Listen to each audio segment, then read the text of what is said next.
Donc, bonjour Eva, merci d'avoir accepté cette interview. Tu es polyglotte, multilingue, tu es bilingue, je suppose. Est-ce que tu peux nous dire dans quelle langue? Je considère que je suis bilingue, et- donc en français, puis en anglais, en espagnol et en portugais. Et quelle est ta langue maternelle? Si C'est l'espagnol, en fait. ta langue la plus forte, c'est l'espagnol? Je dirais qu'au même niveau, en fait, l'anglais et l'espagnol, c'est pratiquement la même chose. Parce que mes parents, ils sont les deux, ils sont des Péruviens. Moi, je suis née au Pérou et j'ai commencé à apprendre l'anglais à l'âge de 11 ans. Si tard? À quoi? Excuse-moi? C'est si tard? Oui. Est-ce que ça signifie que tes parents n'utilisaient pas l'anglais chez vous au Pérou? Exactement. Mes parents, ils savaient pas comment parler l'anglais en fait. Ils ont venu ici aux États-Unis une fois, mais c'était plus pour un petit voyage. Mais ils m'ont jamais parlé en anglais en fait. C'était que l'espagnol. Quand j'étais à l'école, j'étais scolarisée en espagnol, jamais en anglais au Pérou. Mais après, je suis partie du Pérou et je me suis installée en Bolivie et après ça au Guatemala, c'était juste au Guatemala où j'avais commencé à apprendre l'anglais. Mais c'était basiquement un cours très basique. C'était juste élémentaire. C'était juste prendre mes couleurs et des phrases comme How are you? How are you this morning? Juste ça. Et après ça, je me suis installée aux États-Unis à l'âge de 11 ans. Donc, j'ai pas eu de pratiquement des contacts avec des gens qui parlaient l'anglais avant l'âge de 11 ans. C'est assez tard finalement pour changer de langue de scolarisation. Je crois que c'est pas justement la langue, parce que je trouve que la langue, c'est n'importe quelle langue, c'est aussi quand on ajoute une langue, on apprend une culture tout à fait différente. Donc, c'est pas justement le cas d'apprendre l'anglais à part de l'espagnol, mais c'est que la culture américaine, c'est tout à fait différente de la culture latino, et aussi de celle de l'Europe et de l'Asie. Donc, pour moi, c'était difficile parce qu'en fait, la religion est différente. La façon dont les gens commencent à faire des amis, c'est différente. Pour la plupart, je trouvais un peu difficile aussi d'apprendre l'anglais parce que la majorité de mes amis, à l'époque, je me suis installée ici, ils venaient de familles qui, en fait, la mère et le père, ils se sont divorcés. Donc, c'était un peu difficile si je voulais passer du temps avec une amie parce que je devais quelquefois aller chez son père, quelquefois chez sa mère. Donc, c'est pas justement une langue, c'est pas justement la langue, mais c'est aussi la culture et aussi les coutumes. C'est aussi la façon d'être d'une d'un peuple. Donc, même si je trouve que c'est pour ça que c'était difficile pour moi. Mais en fait, après, et aussi quand je suis entrée à l'école ici aux États-Unis, le directeur de l'école, parce que je suis entrée après, après que le premier semestre était déjà finalisé, le directeur a dit à ma mère, Eva a que 3 mois pour apprendre l'anglais à un certain niveau. Si elle peut pas le parler après ces temps-là, elle pouvait pas rester dans cette école. Et c'était la seule école en fait qui était juste à côté de où mes parents ont décidé en fait de s'installer. Donc pour eux, et ça c'était un peu difficile. Donc moi j'ai eu la chance parce que j'avais une prof qui en fait elle a passé 3 heures chaque jour après l'école pour me donner des cours de plus de leçons en anglais, puisque pour que je puisse apprendre l'anglais plus facilement. Est-ce qu'à ce moment-là, tu as eu un support en espagnol? Non, j'avais pas. Donc tu es passé d'une vie à 100% espagnol à une école 100% anglaise comme ça en un coup. Oui, il avait pas l'espagnol en fait. Personne parlait l'espagnol à l'école. Même mes amis ou bien, disons, les autres enfants qui étaient dans la même classe, ils parlaient pas l'espagnol. En fait, je trouve que mes parents et moi, on s'installait aux États-Unis avant, tu vois, tout ce type immigrés qui, pour le moment, on voit tout le temps, qui vient de l'Amérique latine, avant que ces mouvements a vraiment commencé aux États-Unis. Donc c'était Donc, nouveau. oui, pour moi, je trouve que c'était très difficile. On se serait à moins, oui. À ce moment-là, tu savais déjà lire, je suppose, en espagnol. Oui, à cette époque-là, je savais comment lire en espagnol et bien sûr parler en espagnol. Et le passage à l'écrit en anglais, donc qu'est-ce que ça a donné? Combien de temps? Est-ce que ça a nécessité plus de 3 mois ou est-ce que ça s'est fait de manière concomitante avec l'oral? Je devais avoir les deux, mais je sais que à cette époque-là, la partie orale, c'était plus facile pour moi que celle qui est la partie écrite. Parce que en espagnol, par rapport à l'anglais, je suis sûre que tu le sais déjà, tu l'as déjà sais, c'est que en espagnol, on écrit tout ce qu'on entend par rapport en français et aussi en anglais. Oui, Donc, ma question était intéressée, c'est exact. Ma question portait vraiment là-dessus, c'est exact. L'anglais est difficile à l'écrit et il n'est pas logique du tout. exactement. Et alors, comment as-tu appris le français par la suite? Le français, je suis allée à Paris à l'âge de 15 ans et j'ai passé une semaine. Je suis tombée absolument folle de Paris. Et après ça, après avoir fini en fait mon bac, et au moment que j'avais l'opportunité de choisir une licence à l'université, donc vers l'âge de 19 ans, j'ai commencé à apprendre le français, mais du niveau zéro. Donc, j'ai commencé à apprendre ma troisième langue à l'âge de 19 ans. 19, ouais, 19 ans. D'accord, jusqu'à aujourd'hui l'enseigner. Exactement.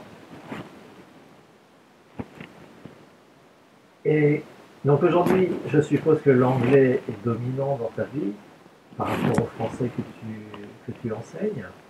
Ou Hum, quelle est la répartition actuelle? Ça, c'est une très bonne question parce que pour le moment, j'habite ici en Floride. Mais avant, ça dépend où, ça dépend où, j- d'où où j'habite, tu vois. Parce que avant des États-Unis, ça fait probablement 9 mois, j'ai vécu en Indonésie. Donc, j'ai pas parlé l'anglais là, j'ai parlé le Bahasa. Et j'ai pas rencontré beaucoup de gens qui parlent en fait le français. Mais avant ça, j'ai vécu dans un autre pays. Parce que normalement, j'enseigne des cours et je bouge où je trouve plus de personnes qui, euh, qui veulent apprendre une certaine langue, ou bien il y a une organisation, ou bien un gouvernement qui veut que j'enseigne une certaine langue dans leur pays, et normalement, ces pays-là n'a pas le français ou bien l'anglais comme langue, tu vois, officielle. Donc, ça veut dire que je dois me débrouiller dans une autre langue. Donc, je peux te dire que ça dépend du travail que je fais. Parce que je fais des traductions aussi. Et soit-elle, disons, une traduction euh, quelqu'un, une entreprise me demande, s'il vous plaît, Eva, je veux que tu traduis ces, ces, ces manuels ou bien ce site web de l'anglais à le, de l'anglais au français ou bien du portugais en espagnol.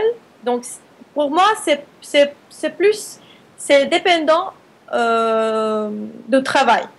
D'accord.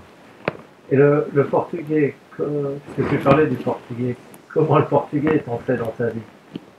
Et le portugais, en fait, il est entré dans ma vie c'était un an après le français.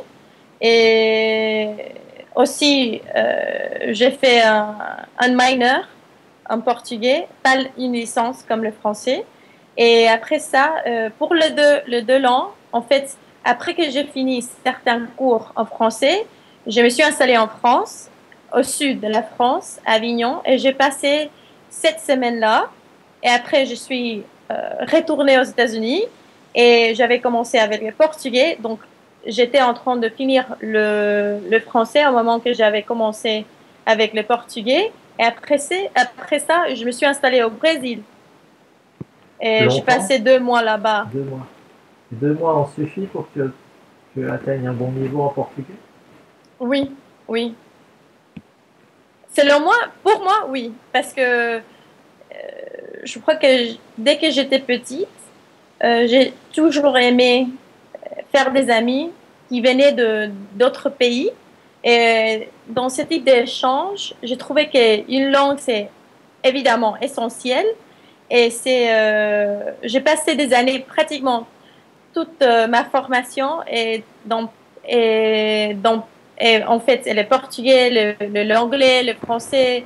Donc, moi, j'ai fait ma vie autour des langues. D'accord. Et aujourd'hui, lorsque tu lis un roman pour ton plaisir, tu vas le lire dans quelle langue? Pour le plaisir.